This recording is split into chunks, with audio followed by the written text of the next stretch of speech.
the channel. Today I'm going to be teaching you how to tie the Albrite knot. This is a good braid to fluoro or braid to mono.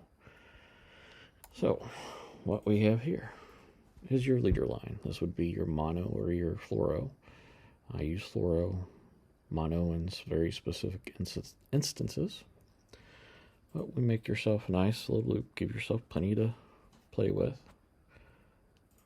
Give a nice little pinch here. So we got our loop. This is your main line. So this would be your braid. So bring that braid up through that loop. Give yourself again plenty to play with. And this is usually 8 to 10 wraps. This is so. We take the main line and we wrap. It's very important to not only get your leader line in these wraps, but also your main line. So we go 1. Right.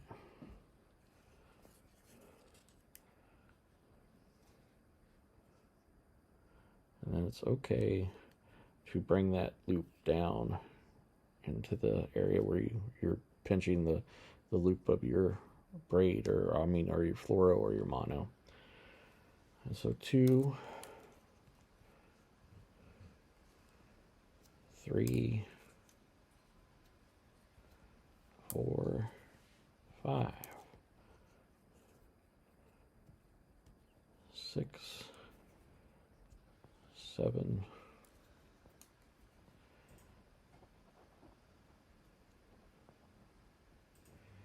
8,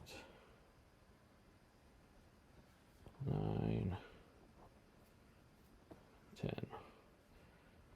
All right. So we bring it back through the loop.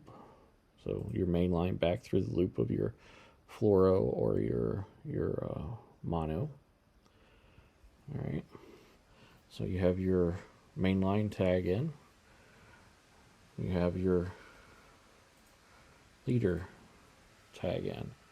All we want to do is just give it a nice little cinch, not too hard. Then we're going to moisten, okay? And we're going to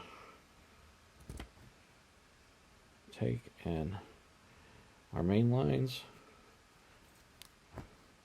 and we're going to cinch. Okay. And after we're done with that, we're just going to make sure everything's cinched down properly. Take our tag ends, give them a nice little cinch again. Okay. Make sure it's not loose. Main line again, nice little cinch. Just do that a couple times, make sure everything's cinched down properly and nice. That way you don't have any slippage. And now, that is actually a nice thin diameter knot. As you can see, it's not that much bigger than the 2 lines involved. And when you're going braid to fluoro or braid to mono or whatever, this is going to be a very small knot. Now if you learned anything, hit that like, subscribe, comment, and share. Because this stuff, it's expensive.